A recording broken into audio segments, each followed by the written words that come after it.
Ladies and gentlemen, please welcome back Brad Behrens. How are you all?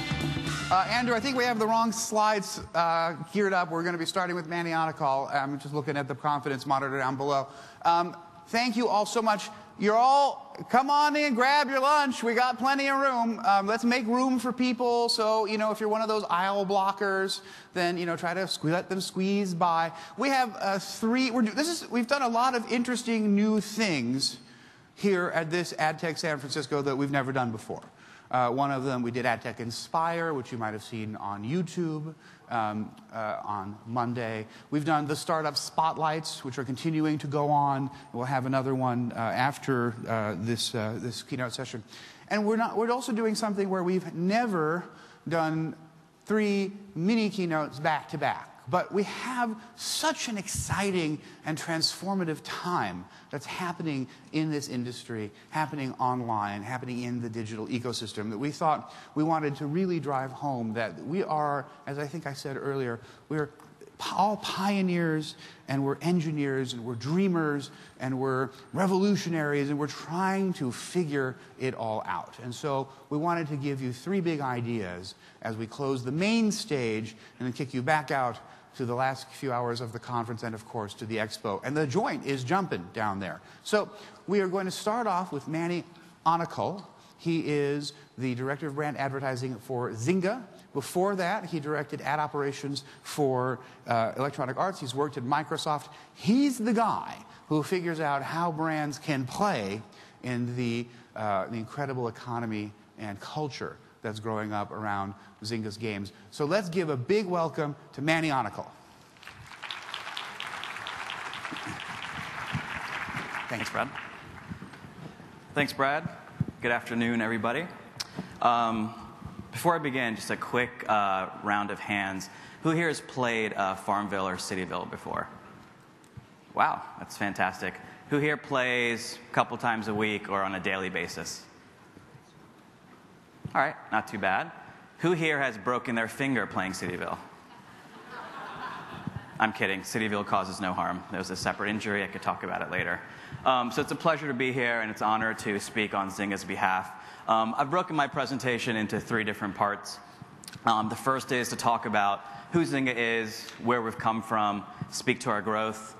Second area is to talk about, what is social gaming? What is this phenomenon? Why has it taken off over the last couple of years? And then finally, I'll speak to a few of the brand activations, talk about the case studies, and the great metrics we've done to date. And I think Brad mentioned maybe some time after all 3 of us go for some Q&A at the end.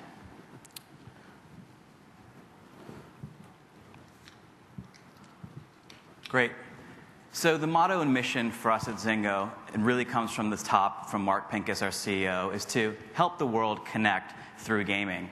And I'm not going to do a quick sales pitch, but I've been at Zynga for 1 year, as Brad mentioned. And prior to even starting at Zynga, the reason why I started playing games like Farmville and Mafia Wars, or Cafe World, is I get requests from my cousins and family in India. I get gifts sent, I get a cow, I get this seeds. What am I doing this? I don't know what I'm going to play this for. But I started playing Farmville, and then I started connecting with my family over there, and we really started developing this great relationship. I would wake up in the morning, check out my game, I'd see what my family had done in India the night before, and it started this conversation. So I'm going to end with not only how much fun and entertaining these games are, but I'm going to stop with actually what social good we're going to provide back, and that really comes from the top, from Mark Pincus, our CEO.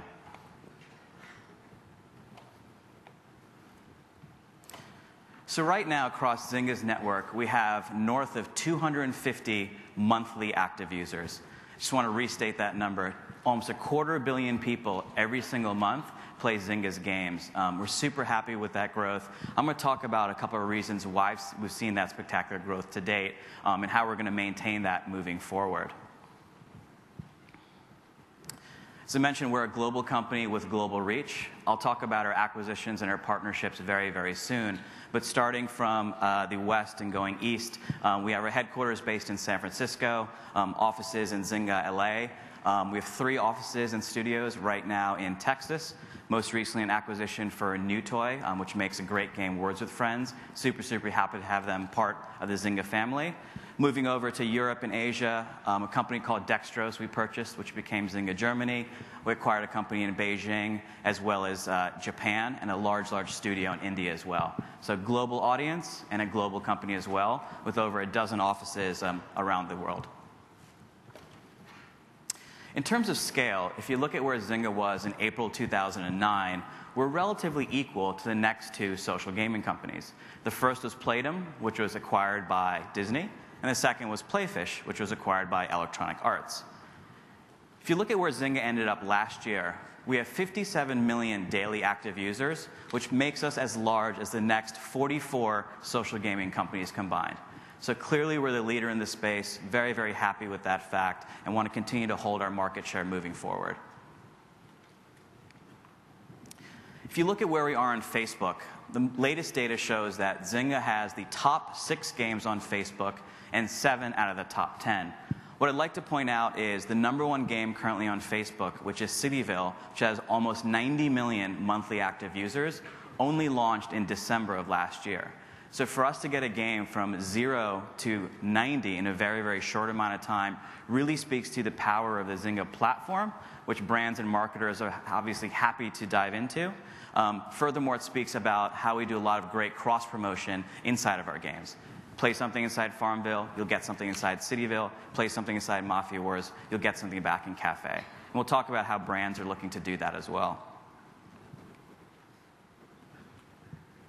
Some more stats on Zynga. Right now, 5 new players join the Zynga network every single second. Fantastic growth, and we're going to continue to put out great hit games to meet the needs of our audience. Currently, over 10% of the world's internet population plays Zynga's games every single month. A couple of stats on our top games. Cityville, as I mentioned, is the fastest growing game in social gaming history, 0 to 90 million in less than 2 months. If you look at Farmville by itself, if you compared it on a global population level, Farmville would be the #5 country in the globe. Huge, huge amount of scale for that amazing game, which will hit 2 years this June. Words with Friends, our recent acquisition from New Toy, is currently processing 1,000 moves a second. So we've spoken to about the scale, but look at the engagement. And I think the Zynga poker stat speaks for itself. 430 million minutes of playtime on Zynga poker every single day. 500 million minutes people spend playing poker on our platform every day, which is truly astonishing. 1 out of 5 Americans are currently playing social games. I personally believe that not only has Zynga drawn a huge audience from a lot of the casual game sites, like the Mini-Clips, the Pogos of the world, which are of big scale a couple of years ago, but furthermore, I think we've actually expanded the pie. People who didn't consider themselves to be a gamer before are now gaming. And I'll talk about that when we look into the exploration on that growth. So I mentioned everyone's a gamer. You know, we don't separate who likes movies, who doesn't like movies, who likes music, who doesn't like music. You know, we all enjoy movies, we all enjoy music, and we all enjoy games. And we at Zynga truly believe that everyone will play games moving forward. The graph to the left showcases the growth of online gaming versus social gaming from 2009 to 10. The blue line, online gaming, represents Xbox Live, PlayStation Network, your traditional hardcore console game usage. The red graph shows the social gaming growth. Clearly, you can see which one is the winner to date. The graph on the right is a recent study that Nielsen commissioned, which showcases the time spent on the internet. One thing is fascinating for me is if you look at the #1 activity on the internet right now, it's social networking, with year-over-year growth about 43%, quickly followed by online games. No stats that we can quote personally on Zynga's metrics, but in general, what has been quoted to date is that roughly 40% of the time on social networks is spent gaming. So if you stick with me really quickly for a math equation, if the internet equals social networking, if social networking equals gaming, and gaming equals Zynga, there's a reason why the internet is for Facebook and Farmville. A huge amount of time is being spent within our network. So we talked about the scale. Well, how does that compare to general media buying and TV audiences to date? So if you look at the games like Cityville and Farmville, our top games, they actually have higher audience ratings than the #1 TV shows in the country, like American Idol, or like Hawaii Five-0, or like NCIS. Cityville has about 36 million weekly active users. Farmville has about 30 million weekly active users. So we're getting to the scale of TV. One of my favorite quotes that another analyst did was that Farmville has turned into the new daytime TV. Women are no longer watching soap operas like Days of Our Lives or Guiding Light. They're actually playing Farmville and our games like that. So now I'll move into a bit about our partnerships and our acquisitions we've done to date. We entered into a 5-year strategic partnership with Facebook. We're great friends with Facebook. We're obviously their #1 application developer. We're not going anywhere. So you'll continue to see us on the Facebook platform. However, Zynga's goal is really to create the best social gaming platform, period. We want to offer our players a chance to play their games wherever they want to play and wherever they want to play, no matter what device as well. So we have confirmed an investment from SoftBank in Japan, which will help us in Southeast Asia. As you may know, in Southeast Asia, primarily social networking is done on the mobile handset. And we're going to use the investments and our acquisition from Uno to actually help us learn about how to develop social games on the mobile set. And then finally, we also announced a partnership with Yahoo. You can actually play Zynga's games on Yahoo's homepage or within Yahoo Mail as well. So go ahead and you can actually click onto Farmville and Mafia Wars, I believe. So it's great to get our games in front of Yahoo's 600 million people. Some of our recent acquisitions to date, the last number, if it's right, was Zynga's acquired 11 companies over the last 11 months. Some of the recent ones, I mentioned Dextrose. They're a company that's doing pioneering work within HTML5. We believe that HTML5 is going to hold a huge area for gaming moving forward. I mentioned NewToy out of Texas. They make the great social game Words with Friends. If you want to be more addicted to gaming, I highly suggest you check that out. We acquired a company called Area Code. They did Jay-Z's book launch, and they make a mobile game called Drop 7. Area Code's based in New York. And our most recent acquisition was Market Zero, a great, great young team which is going to help us continue the growth of Zynga Poker. So what are social games? I personally don't like to use the term social or gaming. I come from the hardcore console side, previously at Electronic Arts and Microsoft before that. So you get put into these buckets of who's a gamer, I'm not a gamer. I would just challenge you, or if you can take away one key point from my presentation today, is that look at social gaming as just fun with your family and friends. Simple as that. So if you look at radio in the 50s, television in the 60s or 70s, family board game night in the 80s, or movie theater or an amusement park, as humans, we all enjoy sharing our social activities and communicating our fun together as a group, not in single-player activities. Go back to when you were a kid playing tag. So don't look at the term social gaming. Just look at it as another way to have fun with your family and friends.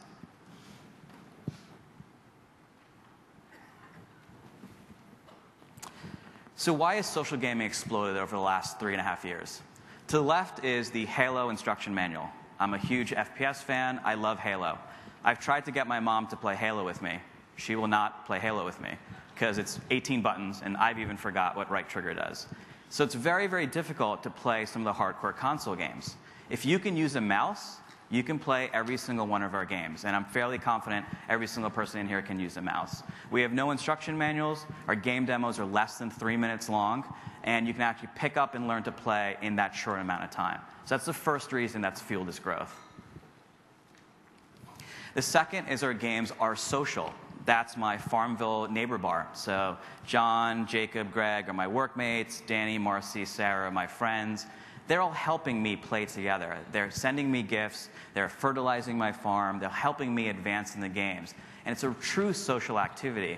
If you look at some of the tweets that I put on there, and we see this every single day, we have mothers asking their daughters, hey, I'm running home late from work. Can you log on to Facebook for me and harvest my crops? We see that all the time. I'm going on vacation. I don't know what my crops are going to do. So you see that social activity. Brothers asking brothers to help them out inside Mafia Wars to play poker together. So it's a truly social activity. Furthermore, Everyone wins inside of our games. This is not a game of Madden where you're going to lose. This isn't a racing game where it's first to the finish line. It's not a shooter game. Everybody wins together. I like to use the term that it's actually co-opetition, not competition. You need the cooperation and the enthusiasm and the encouragement of your friends to level up in the games. So the fact that you don't get fragged and lose within 5 seconds has been a huge driving factor as well. And the last reason, which I think could be one of the most important reasons, is that all of our games are free. If you look at Zynga's growth over the last 3+ years, ties and dovetails very, very nicely to the little recession that we had at that point. So we don't sell $60 plastic discs at Walmart. We don't sell $20 downloadable casual titles. All our games are free, whether you play on Facebook, whether you play on MySpace, or whether you play Farmville on iOS. They're free, and they're going to continue to be free. So that's a huge reason why people are coming back into this growth. So we've talked about Zynga, its history, some of our growth and metrics, and where we're going to go moving forward. We just finished on, what is social gaming and why has it grown so fast? So over the last year, Zynga's done about 15 brand activations to date. And I'll talk to you about a few of the brands that are partnered with us and some of the metrics that we've seen from that. Start off, great program we did with Farmers Insurance in about September of last year. Farmers Insurance approached us and said, how can we bring the iconic Farmers Insurance airship into a game like Farmville? So, as we were collaborating and worked together, we came up with the notion of, well, why don't we have the Farmers Insurance airship protect a user's farm over the course of the week-long plus activation? Great fit for the insurance brand, a fantastic fit for Farmville. If I could leave you with the second point today is that at Zynga, we don't sell advertising. No banner ads, no pre-rolls. All we do is offer branded content. And that seems to be the biggest factor for why we see such great engagement and such great post-campaign results. So some of the metrics that I would talk about once users placed this airship on their farm was protected for that week-long period. We had 6 million engagements. That's 6 million people put their airship on their farm over the course of the week. We increased aided awareness to 88%. We increased purchase intent to 41%. I think those are actually fantastic stats for a company that's up and coming and growing and wants to catch some of the larger players. But one of the big KPIs for farmers was to increase their fan count. They were at 30,000, about 35,000 prior to the promotion. They ended up at 135,000 after the promotion. And they became the #1 Facebook fan page for insurance companies there. So huge KPI, and we're able to deliver them on that goal. And then finally, even if our programs are 1 day, 1 week, or 2 weeks, there's a sense of an extended duration that occurs with all brand activations. So the 6 million people that have this airship, there's a certain percentage of those that 6 months later still have the Farmers Insurance airship on their farm. So we calculated based on the number of people that have the airship times the number of friends that come visit their farm over the course of the 6 months it's run, we've generated over 1 billion impressions for Farmers Insurance post-campaign. So it's the continual mind share of someone going back daily and seeing their airship that provides better brand value for our partners.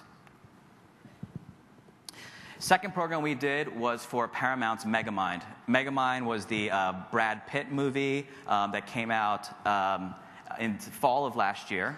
And it had to do with really Megamind and being evil and wanting to do good. So most movie studios really, really want to drive awareness. So what were some of the results for this one-day program we did with Megamind? We had 10 million people engage with Megamind's farm. That means for 1 day only, 10 million people went to Megamind's farm and helped him out. So why would a user want to do that? What do they get out of this? And the key here, again, is that for all activations we do, the user gets something back. There's a user reward. There's a reason for them to go help out Megamind. In this case, you got Megamind's air vehicle, and you got a Mega Grow, which grew all of your crops instantly. And the only way our players can get these unique items is by engaging with the brand. So of those 10 million people that engage, we drove aided awareness to 59%, and the best thing, which is recommendation and consideration for the movie, up to 45%. Huge, huge wins. Megamind did open at #1, coincidentally. Second program we did for Sony Pictures' Green Hornet inside Mafia Wars. Mafia Wars is the #1 Mafia game, RPG game that's been out almost 2 years right now. So in Mafia Wars, you need to collect items of loot to actually help you advance in the game. So you may have to collect some hammers, some gun parts, or maybe some car parts. As you collect these loot items, you then level up and then continue playing across the board. What we did with Sony Pictures was, well, instead of dropping just random unbranded loot items, let's drop loot items related to the movie. So that was Kato's mask or Kato's gas gun. And if you collected all 7 of these items, you then got this Uber item, which was the Black Beauty, which is their main vehicle in their car. Again, the item can only be found by engaging with the brand activation. And furthermore, Black Beauty gives the players something really, really cool. In this case, 90 attack points, which is a great virtual item to have. So some of the results that we saw, 30% increase in unaided awareness, 15% lift in consideration, and the best metric, 69% took a post-ad action, which was like the fan page, go to the website or watch the trailer, or the biggest one, go to the movies to actually see the movie itself. And almost 700 million plus impressions were generated over the course of a week. Next, we did a program with T-Mobile inside of Treasure Isle, which is our island digging game. And their main goal was to showcase the brand initiatives of the 4G network and speed, and then connecting your family together. So we came up with an idea to do a T-Mobile branded quest, which was get your friends to join you in your crew, which hits their brand goal. Secondly, get T-Mobile calls, again, right in their alleyway. And then furthermore, do some activity inside the game. And then the idea that I continue to harp on is, why would I want to do this? Because T-Mobile is giving me 25 T-Mobile fire shovels, which will then help me advance and dig faster inside the games. 4G networks for speed, the fire shovels give you speed inside your game. We saw 6 million people engage with this activation over the course of 1 week, increased purchase consideration to 59%, and 150 million impressions almost over the course of the week. So huge, huge themes of scale and engagement and giving the user something back. And then finally, and I hope Bonan's here from his plane flight, because I did this especially for Pepsi, but we launched our first program with PepsiCo on Monday with Frito-Lay. So on Monday, if you came to Farmville, you saw Frito-Lay's farm. And on Monday, Frito-Lay launched a nationwide program that had multiple parts. They took over Times Square. Padma Lakshmi and some of the top chef hosts came by to talk about the flavor kitchen. They actually did another program with Electrolux to give away some of their products to really focus on the natural kitchen and the natural flavors that Frito-Lay brings to the equation, whether it's Tostitos or whether it's Sun Chips. So again, if you went to go visit the Frito-Lay farm, you got something cool out of that. We added a little twist this time, which was we didn't tell the users what they were going to get until they went to Frito-Lay's fan page. And remember, there was no incentivization. They didn't need to like the page. We just simply said, go there to find out what you want. We didn't know how many fans this was going to drive. We thought maybe a couple 100,000. We were not sure. On Sunday, Frito-Lay had 45,000 fans. After 1 day of activating within Zynga, we drove them to 1.9 million fans in 1 day. To say the least, they were pretty much thrilled with that activity. So a couple of reasons for the successes for the programs that I've talked about. The first is scale. 250 monthly active users, huge, huge audience up there with the large portals, search engines, and media properties around the world. Secondly, engagement. 68 minutes per day on average per player is spent playing Farmville. That's a Cisco study that they did last year. So even if you count that as browser time, cut it in half, it's still a huge amount of people are playing the game almost to the length of a TV show. So you have the scale and you have the engagement. But I think the last 2 points are really the most critical, which is user choice. We don't force advertising down our users. It's all about them engaging on their behalf. We have no banner ads that we're selling. There's no Google text words. There's no pre-roll video. So everything is about user love, user choice, and user engagement. And then finally, every program that I've showcased, a user got something back for that. Our players always receive something. So whether it's the Farmer's Airship, whether it's a Coca-Cola inside Cafe World, or whether it's a program we did with Dr. Dre to become part of your mafia for his new movie launch. In the history of advertising, no medium has ever given someone back. No one's ever handed me something from a TV. I never got anything out of a print ad and magazine. But all of our brand activations to date has rewarded the user. And then finally, I want to close on Zynga.org. I mentioned at the beginning, our mission is to help connect the world through gaming. But Mark Pincus, our CEO, also believes that not only can we provide fun and amazing entertainment, but we could actually give back to the world and give back through social good. So a couple of stats I'm going to mention. After the horrible earthquake in Haiti over a year ago, we raised $1.5 million for Haiti. That was people purchasing special seeds inside of the game, and then we donated those proceeds to help the Haiti community. 100% of those donations went to the UN World Food Fund. Recently, the horrible tsunami and earthquake that happened in Japan. Over the course of 24 hours, Zynga mobilized and had about 5 to 7 different activations inside each game, where if you purchased a particular item, whether it was crops inside Cityville or a Kobe cow inside Frontierville, we donated 100% of the proceeds back to Save the Children.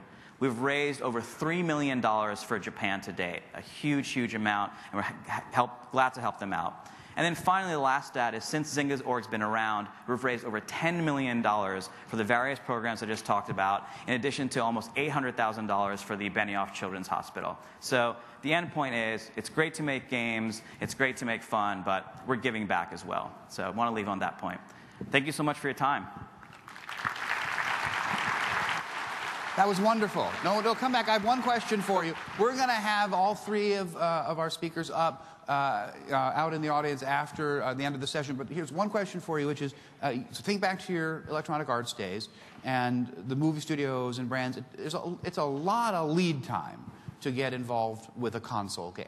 You know, it's like product integration in a movie. So tell me, what is the lead time like if a CPG or a beverage company, if somebody wants to work with Zynga, how quickly can you guys stick and move and make it happen? Yeah, I mean, obviously it depends on our current game development schedule, of course, but some recent examples is for the Megamind promotion I mentioned, from actually signature on paper to actual launch inside the game was 6 weeks long.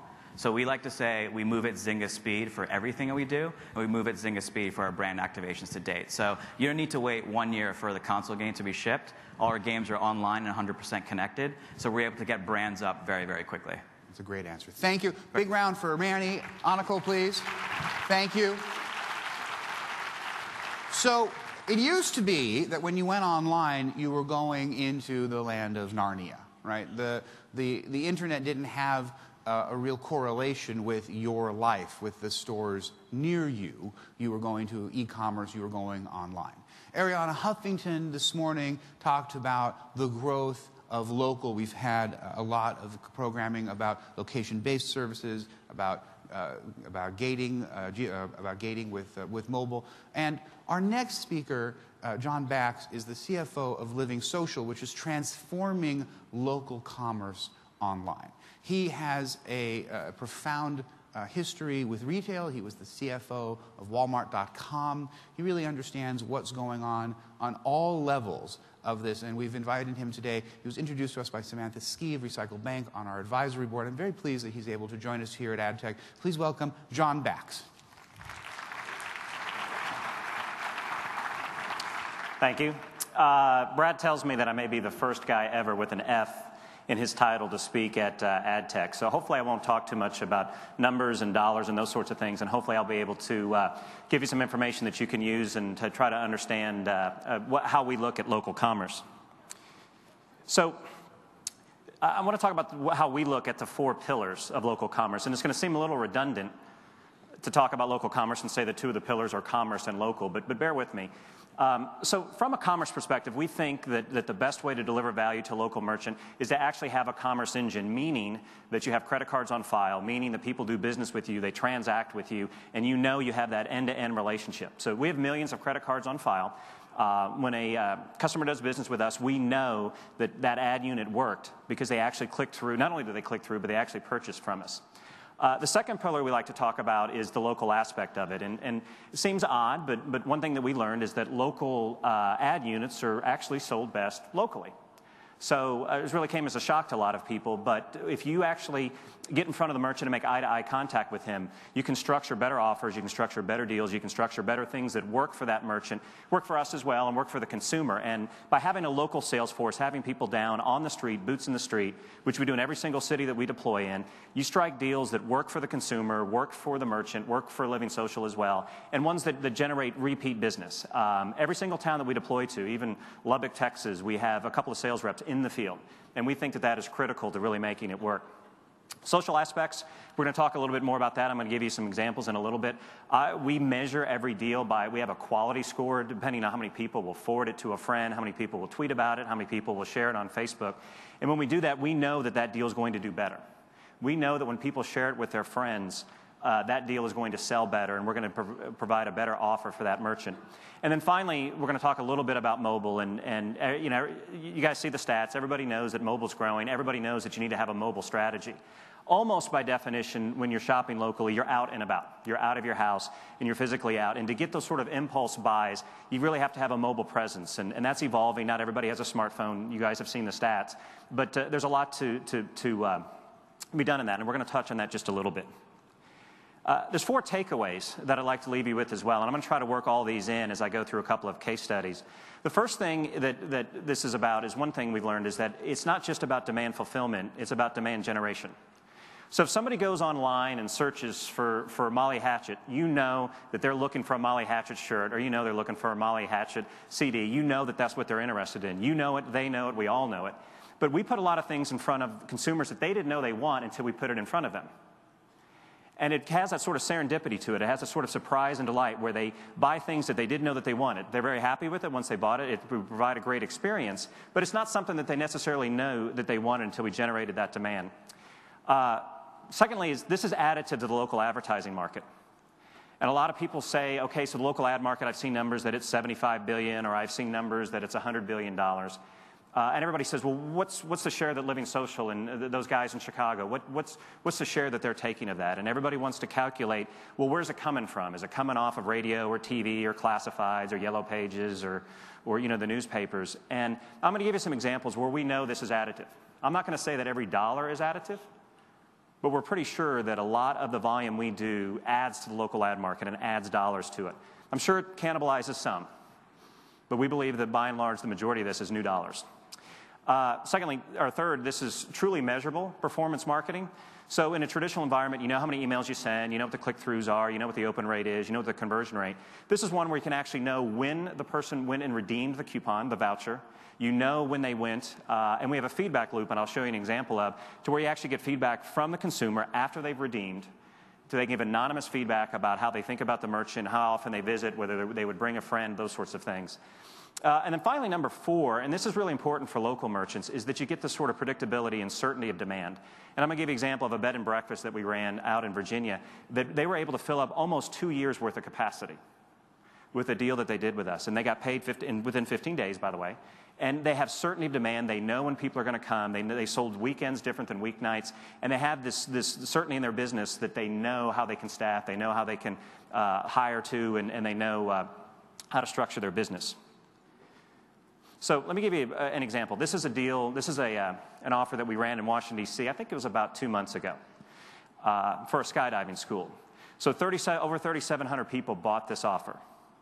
It's not scientific, but we're pretty sure that about 3,600 of those people didn't know that they wanted to jump out of an airplane before we sent them their email. It's not scientific, but again, we're pretty sure about that. They certainly weren't searching for parachute schools. They weren't searching for skydiving.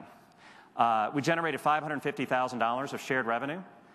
With our commission, it was into the 6 figures. And when I talk about this being additive to the market, we know that this merchant was not going to spend 6 figures this year on billboards, on classifieds, on anything else. We know that we added to that market. Is he going to eliminate certain things? I don't know. He might. He might still keep he's certainly going to keep his webpage up. He's going to keep a lot of the business that he does. So we know, again, that we've added to this market. Talking on the local front, you probably can't read this. I was going to ask if anyone's ever planning a visit to Harrisonburg, Virginia. I can already know the answer to it, so I'll answer it for you. I know that none of you were. We were able to create demand for this merchant, for this bed and breakfast operator that I was talking about, in a way that they simply couldn't. They have an OTA relationship people just aren't looking to go visit a bed and breakfast in that town. So a little over a year ago, about this time last year actually, we ran our first deal with them. We basically sold out 2 years worth of weekend volume for them. We let it run on every night. They could go weekends, weeknights, but typically people obviously use a bed and breakfast, especially a 2-night stay on a weekend. And we basically filled up her demand for 2 years. She wanted to fill up her weeknight demand, so a couple of weeks ago we ran another deal with her that was only good on weeknights. She had room for 225. That's what she sold out. She sold it out in about 3 days that we left it up. And she has complete certainty of demand, both for her weekends and weeknights, into the near future. I'm told that with that she can staff to it. She can actually show that to the bank. She knows what her demand's going to be, and that's something that a small merchant never could do in the past. Speaking of local, so with the sort of things that you see in the local commerce market, the way that we've operated, is people opt into a specific neighborhood. So typically when you're doing local, historically you would try to reverse engineer their IP address to figure out where they live. You might know where they've signed up to hear about news or weather. You might know where they say they live on a social network, if they really are who they say they are. But this is one where consumers have really signed up for specific neighborhoods. So they might live in New Jersey, but they work in downtown Manhattan, so they've signed up to hear from that. We've broken New York up into about 8 neighborhoods. You'll see it break up further. So we have Hoboken, we have Brooklyn, we have Westchester County, we have Southern Connecticut, and people have opted in specifically for specific neighborhoods to see specific deals there. So one of our more popular deals, we ran this in New York about 3 or 4 months ago, probably 4 months ago already, shooting and drinking. People always ask what order it is. It's always shooting first, drinking second. We work with a shooting range down on the west side in lower Manhattan to structure this deal. It sold out, by the way, 610 was the capacity. We work with multiple merchants and packages together. So it was actually an original offer that we did. But we delivered volume to these merchants and a value to the consumers that they couldn't do otherwise because of the mass group buying aspect of this. And we had a tremendous amount of shares on this. People referring their friends, bringing their friends, because it's absolutely a social experience. Now, when I was growing up, shooting and drinking was usually just going out back with Grandpa. And the beautiful thing is that people pay for it now because of the experience that we've put together with them. And this original content that we've done, so we ran this, I think this was about a month ago in Washington. We ran something called Canadian for a Night. Took people curling, took them ice dancing to Bryan Adams, played broomball. Did extremely well. So one that we're looking at here, and this is one I've been trying to work on our guys for this. This is my cousin, actually. I don't know if any of you have ever been noodling for catfish. Or take people noodling and then line dancing to Garth Brooks, Toby Keith, other Oklahomans.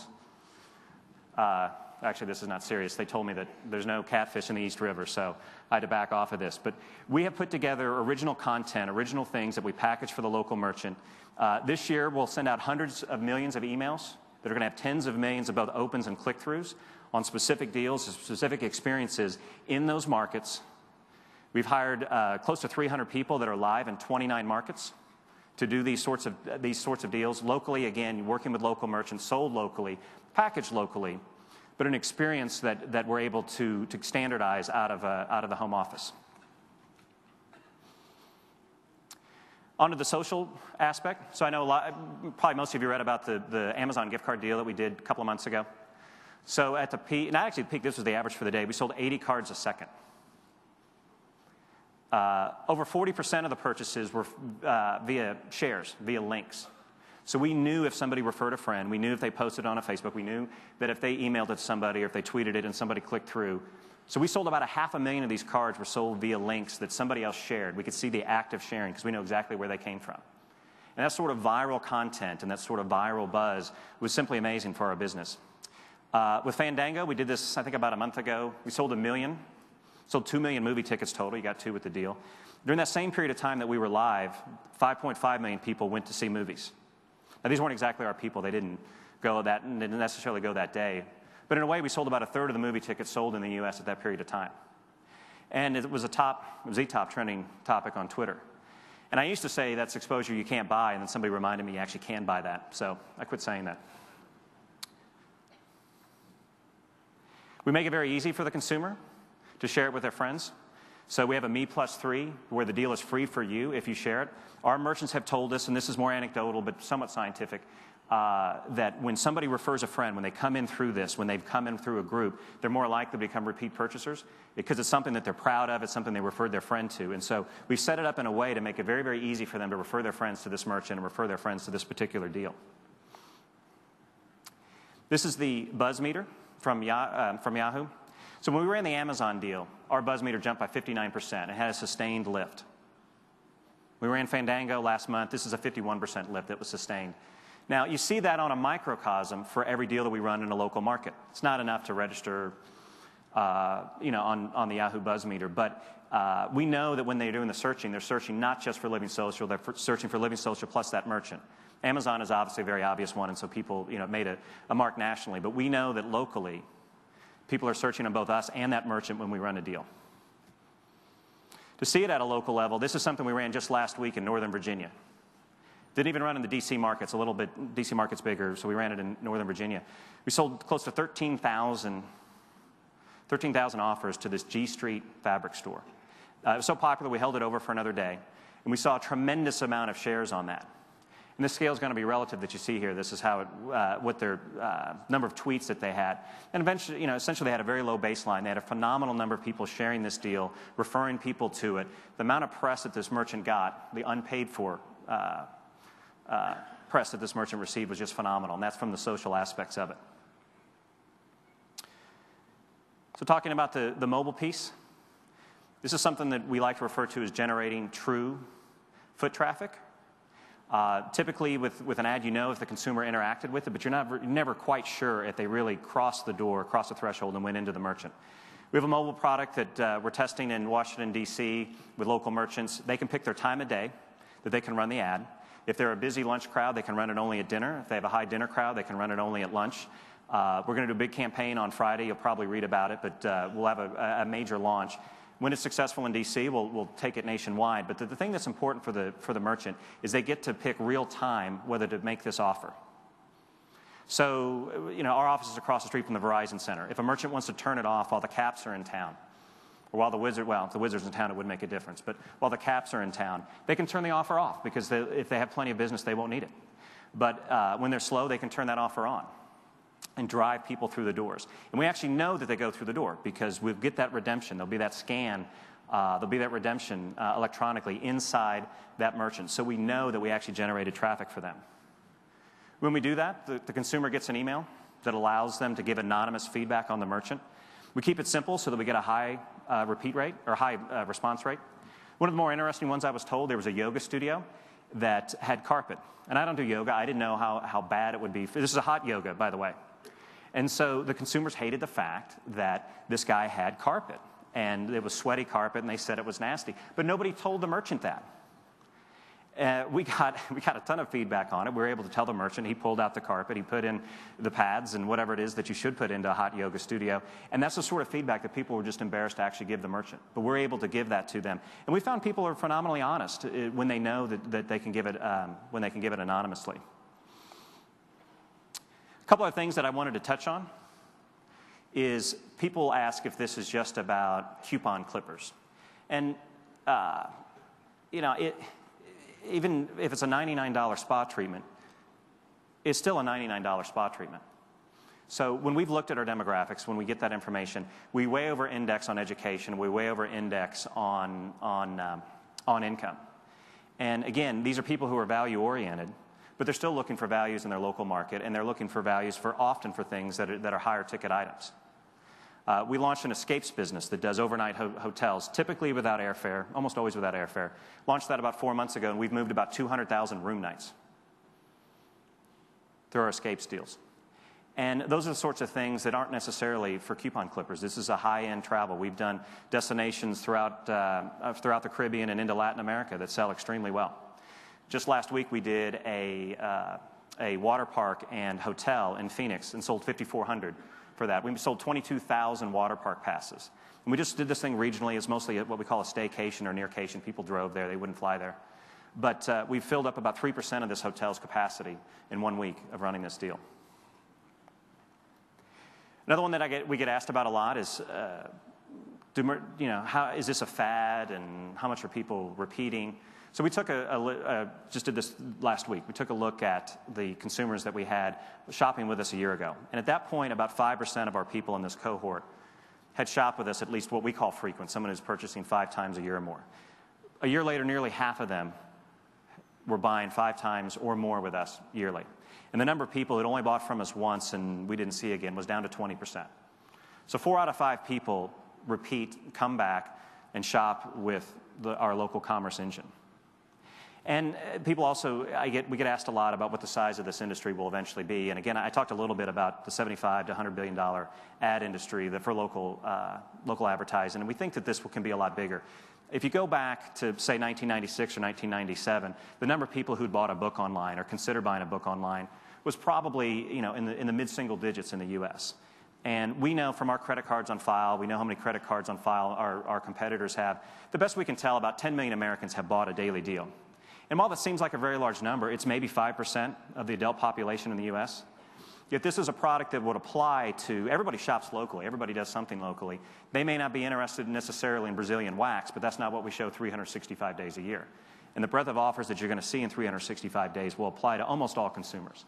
So we don't see any reason why local commerce done online through vehicles such as ours 5 or 10 years from now won't look like the media business does today, or books, music, and movies, because that's what it would have looked like 10 or 15 years ago. And I can tell you, I was at Walmart in the late 90s and early 2000. People say, why would you buy a book online? You just go to the store and get it right now. Why would you wait? But you have to wait for this thing to show up. Or I can just browse a book. I can flip through them. I can sit there and enjoy it. And people didn't think that people would actually buy books online. And I think this is the same thing. People aren't necessarily thinking that you would shop from your local merchant, your local sushi shop or pizza shop or bookstore or whatever, online. But we believe in the long run that they will. And that's it that I have. I don't know if Brad had a question for me. Excellent. I do. Let's give him a big round of applause, everybody. Thank you, John. Thank you. Come on over here. Yep. So, you were touching on it, but I want to kind of drag it out into the daylight and ask you this question, which is, we've seen, in the journal, we've seen lots of people suggesting that sometimes you get looky-loos, who merchants who, they do something with you guys or your competitor that shall not be named, and then they don't come back a second time. So there's something about the strategy for a merchant of working with you guys. How do you design it so that it's a sample that could lead to a relationship on an ongoing basis, rather than, oh, good deal, and then I'm out of here and I'm not coming back? So we try to structure every deal, and I may have hit on this earlier at the beginning, but we try to structure every deal to where it works for the merchant, in the deal, for the deal, works for the consumer. But one thing that we found, and someone will prove me wrong and find a deal that we're running right now that's 90% off, but typically we don't run deals that have too deep of a discount or ones that don't look sustainable. It has to look sustainable for the merchant and look like something that a consumer would want to use again, because we want to drive repeat customers and repeat visits to that merchant. So a lot of it comes in how you structure. And we have a pretty good feedback loop. We have a lot of information from our consumers and also from the merchants about how people repeat.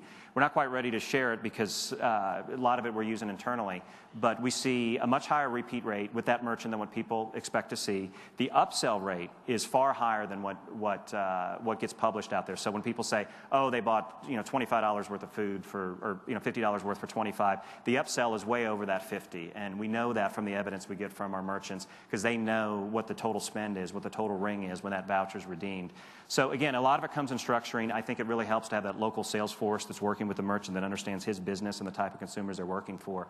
And there's some cliche about how it's so much easier to repeat with a merchant and a customer than to buy, earn a new one. And so we want to make sure that these merchants want to repeat with us, because that's the lowest hanging possible fruit in our business. That's a great answer. Hey, let's give him a big round of applause. Let me have the clicker. Thank you, John. Thank you.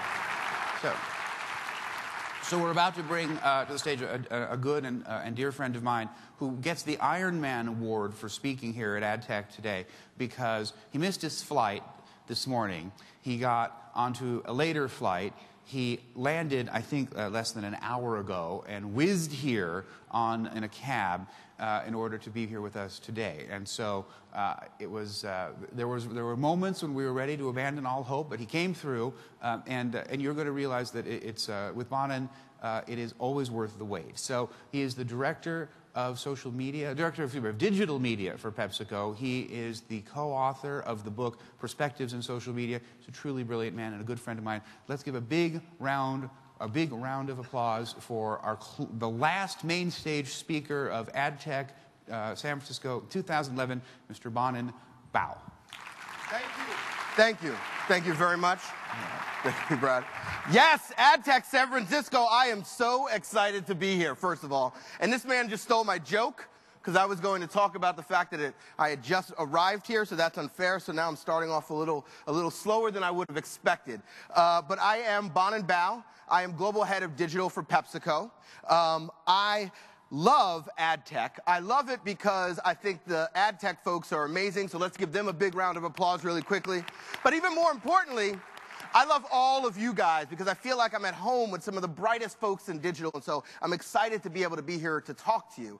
But it also has a personal note. Actually, almost 3 years ago here in AdTech San Francisco was when I decided to actually take the role at PepsiCo. And what's interesting is a good friend of mine who's actually the cousin of my best friend from high school, we were sitting at lunch, and I said, look, I've been talking to PepsiCo, and I'm thinking about this role. I don't know, do you think I should take it? And he looked at me as if I was like the biggest idiot on earth. He's like, yeah, you should take the role at PepsiCo. Are you crazy? So here I am as a result of that conversation at AdTech that fateful day. So what I'm going to talk to you about today is digital fitness and ROI-driven experimentation. But what quickly I want to do is I want to give you a little bit of a look at PepsiCo. We are so much more than a beverage company. In fact, 2/3 of our business is food. And in fact, we have $19 billion brands, some of the most iconic brands in the world. Everything from Gatorade to Quaker, from Tropicana to Doritos, brands that you might not know that we have, Aunt Jemima, Life Cereal, Cracker Jacks. But then, of course, we also have Mountain Dew and of course, our most favorite, or a favorite brand of all of ours, Pepsi. In addition, we have one of the largest supply chains in the world. We operate in more countries than the UN. But I think most importantly is that we have 300,000 of the brightest and most intelligent employees we believe in the world. And I'm so excited to be able to be one of these employees. But with that also comes a unique opportunity and a great responsibility. And so I want to talk about the reason why I think all 300,000 of us come to work every single day at PepsiCo. How many people have heard of Performance with Purpose, the PepsiCo? Oh, there we go. A couple folks in the front. Yeah, I think this guy works for PepsiCo, so he doesn't count. So clearly I'm not doing a good job because there was not a lot of hands in the audience. So the one thing I have to do today is make sure that you leave understanding what Performance with Purpose is. And so simply put, Performance with Purpose is investing in a healthier future for people and planet. And what it talks about, and it's a business ethos that our CEO brought forth 5 years ago. And what it talks about is that as an organization our size, the second largest food and beverage company in the world, we have an opportunity, but even more an obligation to operate in a purposeful way. Yes, we have to perform, but we have to do it in a purposeful way. So how do we do good at the same time as doing good? And so when we look at the first compostable bag on Sun Chips, we don't just see it on Sun Chips, we actually see it on every single chip as the leader of sustainable packaging. And what I think is the most interesting is that this is a business ethos that she's actually created, or Indra actually turned into an operational opportunity within inside the organization. So I'm going to come back to this, but without further ado, I do want to talk about why I was here. Usually I have a dinosaur on the slide, and I say I'm going to talk to you all about why we're all dinosaurs. But even more than that, why we are all actually driving human evolution. So that's what I'm going to start with. So here's a quick snapshot of human evolution. And in fact, this is a snapshot of the last 20 million years of human evolution. But what's interesting is that only in the last 20 years has man had access to a computer. But the pace of innovation that we've seen in those 20 years has been unparalleled. But what's even more interesting, actually, how many people here remember a world without an iPad? Raise your hand. It's not that hard, guys. It was less than a year ago. Don't pat yourself on the back too much. But what's interesting is that in that year, 79 new evolutions, new tablet versions that look somewhat like the iPad were launched. And so not only are we at a pace of innovation that's unparalleled, but even more interesting, we're at a pace of consumer consumption of these technologies that we've never seen before. And in fact, in March, more apps were downloaded from the App Store than songs were downloaded from iTunes. So if at one point in time music was the purveyor of culture, then clearly digital is. And in fact, digital is actually driving our entire society. And more than just being culture, we are actually becoming a 100% digital society. But what's interesting is that society used to be late adopters. And in fact, the first time that most people interacted with a piece of technology like a computer was probably inside of an organization. Maybe it was business or government or university. For me, the first time I got an email was inside of university. But the moment that technology began to look social, the moment technology began to become mobile and actually look more like society, it took off. And it permeated every single thing that we do inside of our life. Everything from banking to accounting to every single thing and application that you guys in this room are driving.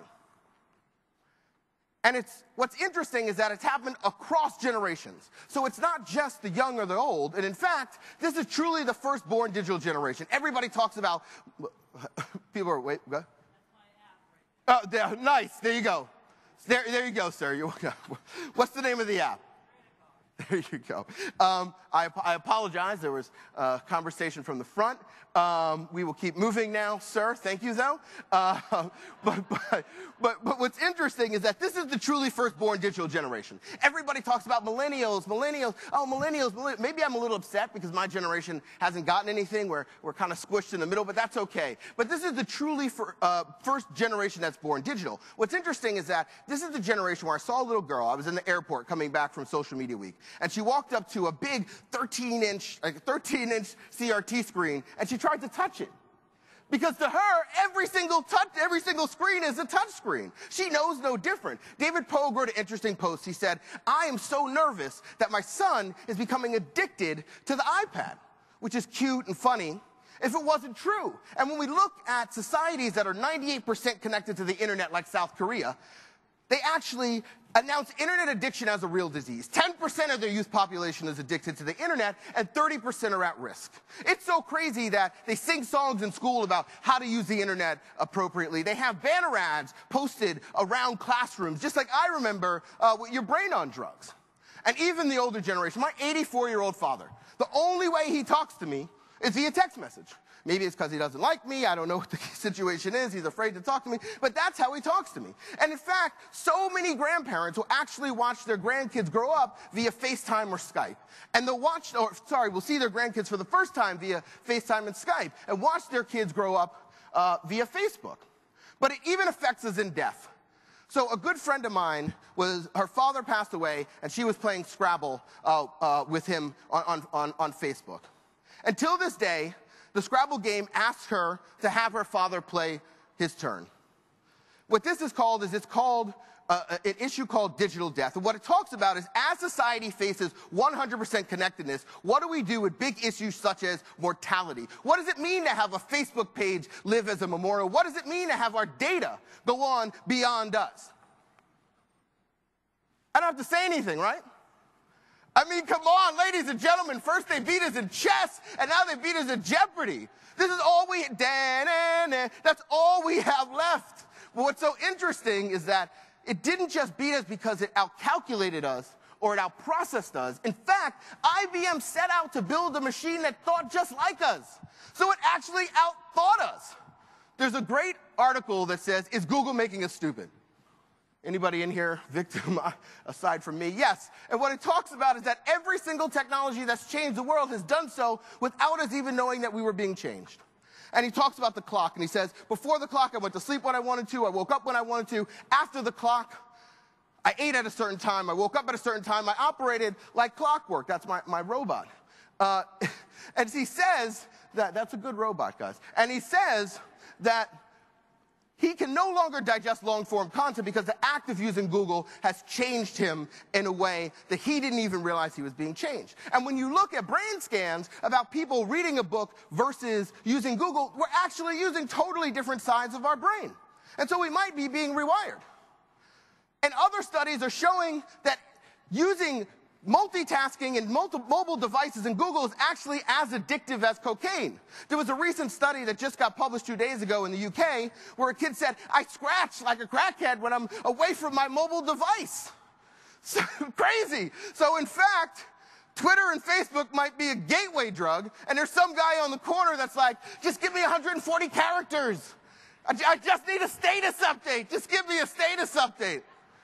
And while we are all drugged out on technology, and Google's making us stupid, computers are actually getting smarter, to the point where they're approaching a moment in time where people are calling the singularity. The one moment in time when the pace of digital innovation happens so fast that it creates a rupture in the fabric of human evolution. And computers become smarter than people. For me, probably sooner than 2045. I think my iPhone turned off might actually be able to be smarter than me. But my point is that we have to ask ourselves as organizations and as society, in a pace where technology is moving so fast, how do we survive? And that's what it's about. So if Charles Darwin knew anything about survival, it might be this, is that it's not the strongest of the species, nor the most intelligent, but those who are the most adaptable to change. And that's what we're going to talk about, adaptation to change. So, what does Darwin's finch look like? Exactly, yes, exactly. You see these people on the street walking around with the headset on, and you're like, why are you talking to themselves? It's crazy. But that's what we're talking about, is adaptation. If you cease to adapt, then you cease to survive. That is the pace at which digital is happening right now. If you don't believe me, let's play a little game I like to call Digital Survivor. On the right, the most intelligent security agency in the world. On the left, one man, a few hackers, and WikiLeaks. And they brought down the most intelligent security agency in the world. What's so interesting is of the 250,000 documents that they, quote unquote, unearthed, let's just say that, one of the documents said, and I quote, "We know that Google is doing some evil somewhere." Some evil. This is the CIA, ladies and gentlemen. Just so you know, intelligence at its best. Sorry. On the left, a regime that's been in power for years. On the right, a hashtag that united a nation, started a revolution, and changed the world. And it doesn't just end in society. On the top, Amazon. On the bottom, Borders. On the clicker. Sorry. On the top, Amazon. On the bottom, Borders. It's not just written on the walls, it's actually written on balance sheets. And it's not just them, right? This clicker is not, me or not going together. Okay. Sorry. There was a flow that got messed up there a little bit. Anyway, it's not just them. I mean, look, Blockbuster, 2 years bankrupt. How many people watched as Netflix was sending out DVDs and said, please, Blockbuster, just send out a DVD. I will come to your house. I will help you. I will put a stamp on the DVD. Just send it out. Can't you read the writing on the wall? Please. But the problem is failure to adapt means failure to survive. So, what's interesting is that organizations actually used to be early adopters. But the moment it became mobile and social, the moment society introduced these technologies into their lives in ways that we've never seen, companies became stagnant, they became paralyzed, they became closed, they became afraid of litigation because somebody might say something on Twitter. How many people in here have a better browser on their personal computer than they do at work? Raise your hand. It's crazy. It's nuts. We spend millions of dollars as organizations to market to consumers, but yet we have Netscape 3.0. It's insane. And they'll tell you it's because there's one person in the accounting department that has one application, and they have to use it, and it was created 8 years ago, and that's why we need Netscape 3, and we can't change. It's crazy. Of course, that person writes your check, so be careful what you say. But my point is that there is now a gap between where society is digitally and where organizations are. And that's what every single person in this room is constantly doing. And what we need to do more is close the gap between where organizations are and society is. So, digital fitness. I told you I was going to get to this. So, what does it mean? I think closing the gap is about digital fitness. It's about the ability to adapt to changes in a digital environment. And how do you get digitally fit? The same way you get physically fit. It takes rigor. It takes commitment. It takes exercise. It takes pushing yourself past the point of where you want to say no. And that's what we have to continue to do with organizations. We have to push them past the point of where they want to say no. So, we're all digital fitness experts. Some of us, I'm just saying, have better Photoshop people than others. I'm just letting you know that. He charges by the pixel. It was an expensive photo, yes, ladies and gentlemen. But we are all digital fitness experts. And in fact, we have an obligation to help organizations flex the biggest muscle that they have. It's not the one you're thinking of. In fact, it's the muscle of digital innovation. And we have to do it beyond just marketing and communications. We have the obligation to help the entire organization. So all 300,000 people at PepsiCo, I see a day when they're listening, participating, and engaging, because it is affecting not just every part of society, but every aspect of business. So, how we approach that at PepsiCo is the digital fitness model. A couple of simple steps, and now I'm going to talk about some cases that are involved in this. But first, invite innovation. How do we make sure, and there are a number of PepsiCo people here, but how do we make sure that we take organizations to the places where innovation happens? South by Southwest, Barcelona Mobile Congress. How do we go where the brightest minds and the new thinking are happening? And again, beyond just marketing communications. How do we challenge conventions? How do we identify the barriers inside of organizations that are stopping us from moving forward and break through them? Experimentation. How do we deliver ROI-driven experimentation, which I think is one of the most important factors and something I'm going to talk about. But then how do we not let perfect be the enemy of the good? I think the companies in the Bay Area have mastered not letting perfect be the enemy of the good. You can think about that on your own, but companies like Google have been in beta. They might as well call themselves beta. They're constantly in beta. Apple hasn't delivered a good iPhone yet. It's like, oh, antenna covered by the finger doesn't work. Buy a new one. Iteration, iteration. But that's the mindset we need to get in an iterative mindset in order for organizations to win. But then we have to learn, rinse, and repeat. We have to do it over and over and over again in a structured way that the entire organization is learning from it. So, here's a quick example of something that we've done which falls into the experiment category. So we were the first company to partner with Foursquare, the first brand to partner with Foursquare. But the goal was to create a very methodical, ROI-driven learning experience, learning agenda. Because we truly believe that one of the barriers that organizations face is they believe, or CPG, is they believe they can't have a loyalty relationship with the consumer at point of sale. We challenged that. We said, yes, we can. In fact, these location technologies allow you to check in to a Pepsi experience inside a retailer and actually have a loyalty relationship with us. But we said, first we need to understand the different reasons why people are checking in and how we approach that from a brand perspective. So the first program we did, which was out here on the West Coast with Vons, or one of the first, actually the first program we did was a check-in for charity, but one of the first incentive-driven programs was a program with Vons. And so what we did was, across the portfolio, again, what we think is interesting is our ability to provide both a beverage and a snack or food and beverage across the portfolio. And so instead, this was connected to your loyalty card. And instead of asking people to do a behavior that they're not doing in terms of checking in to a Vons, we said, we're going to reward you for the behaviors you're already doing in Foursquare. So if you check into a gym, you get the gym rat badge, we reward you with a Gatorade. So how do we reward behaviors that are endemic of the type of consumers that we want for our products? Long and short, twice the redemption rate for people who are using the Vons than people who we traditionally deliver coupons across those cards for in the same store. The next program was Hess and Brisk. I love the Hess and Brisk program. So what we did was we said, yes, we are going to ask you to do something. Check into Hess gas station, which is 1,400 gas stations on the East Coast, and we'll reward you with a coupon for a chip and Brisk. Here's the numbers. Oh, this should have been a little. Anyway, so check-ins, 500%, I believe, ultimately they were up. But what's most interesting is that 47% increase in volume.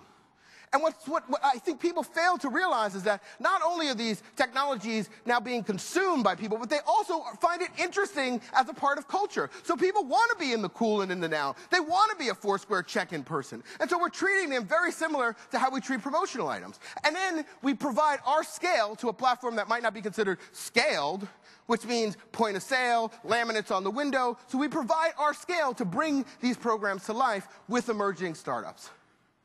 So, long and short, I think that numbers don't tell the full story. And in fact, I think that too much we are caught in trying to measure the minutia of every single thing we do. And a lot of the numbers that we're measuring right now, and don't get me wrong, I believe in ROI-driven programs, but I think a lot of the numbers that we measure now are actually like marketers chiseling in slabs of stone that are actually going to be hieroglyphics. Because in the future, somebody will finally figure out what those numbers mean. And I think what we're facing is a clicker issue, is a little bit of an ROI dilemma. And that we're using ROI in a defensive way, and a way to stop us from believing that these technologies are actually going to change the game for us and our consumers. How many people have heard the message, I know that 50% of my TV dollars are wasted, I just don't know what 50%. 50% of 80% of your budget is wasted, but you just don't know? And you're okay with that? But the difference is that at the time those were said, those marketers believed that TV was a way to change their business. And we have to believe that digital is a way to change our business and not get caught in the minutia of trying to measure every single thing. Because what does it mean to have a lot of followers anymore? Well, that's changed. Now it has to be active followers. I've been doing this for 17 years. The metrics have continuously changed. We do have to believe, though, which is the thing that I think is missing right now. So, let's talk about a program that I truly believe in. How many people have heard of PepsiCo 10? A couple of people. Wow, we're not doing a good job, and especially in the back. We need to do more marketing to the back of the room. What PepsiCo 10 was an open call for startups, because we believe that the startups in digital are going to change the way we connect to our consumers. So what we said was we want an opportunity to bring those startups into the organization and learn and partner with those startups. So it was an open call. We received 520 submissions. We had 20 of those come in and present. They needed shovel-ready technology, but we had 20 of them come in and present to our entire team across, again, not just marketing and communication, but vending, package design, so on and so forth. And here are the 10 startups that we finally chose. But what's interesting is we also had the chance to choose the strategic categories that we know are going to affect our business. So we know that place-based retail, digital at point of sale is going to be transformational. We wanted to meet the technologies that were changing the game there. Mobile marketing, social, digital video and gaming, second screen. Again, 80% on average of media budgets are spent on TV, and the TV experience is being transformed by technologies like second screen, and most people don't even know about it. We want to know about them early and often, and we also want to be a massive partner to those companies as we help to bring them to life and as they change the landscape. So a very successful program. We're launching it in Europe as a result of that. And finally, I want to leave you with one thing that, again, I think it takes commitment in order to have these technologies change your business. We're out of time, so I'm not going to talk about some of the results on the past stuff. But we are committed to these technologies, so much so that we even use emerging technologies on our life's most important work. I told you I was going to come back to performance of purpose, and here's a video for a program that we ran with Sticky Bits, where you could scan every single one of our products and see the purpose message behind the products and why we do what we do. Or maybe there's not a video. Okay, well, sorry, it's online. I apologize, I guess there's not a video there. Anyway, there was a video that talked about, can a barcode tell a message? Can a barcode tell a story? We believe it can. In fact, we believe that UPC can be a universal purpose code, and it can tell you the purpose behind every single one of our products. And we believed in emerging technology like Sticky Bits, which we think is going to be the next arms race to own the packaging to help us deliver that message. So, with that, I'm happy about the future, and thank you guys for letting me come out and speak, and I love ad tech. Thank you, guys. Now, don't go anywhere. Okay. So I've got one question. Okay. I've got one question. Did I run too long? Sorry. No, you did fine. Okay. Are you kidding? You're still jet-lagged from your flight. That's it. I was jet-lagged, guys, so if it was bad, that's the excuse. So here's my question.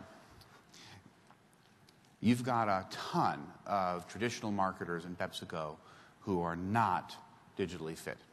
How do you deal with preventing them from freaking out when you come at them with all of these companies and wanting them to change their ways, wanting to do everything differently, and they don't necessarily even know what Facebook is? So how do you deal with that? If they don't know what Facebook is, it's tough, right? Apparently, I don't know how to leave the buffet alone.